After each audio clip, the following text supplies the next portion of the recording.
Today let's get the cylinder installed. First thing you're going to want to do is take off the 2 screws on the back here. 1,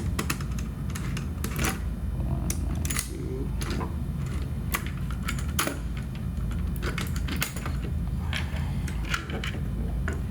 Next thing you want to do is grab your cylinder, go ahead and insert it through the back inside, and ensure that the orientation is correct, and grab your back piece.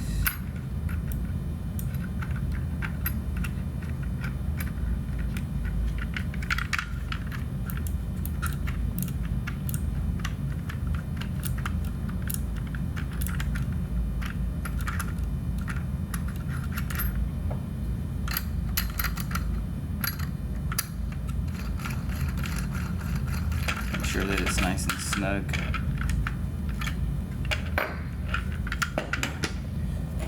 And go ahead and put your assembly back in the back. Apply pressure on the back side.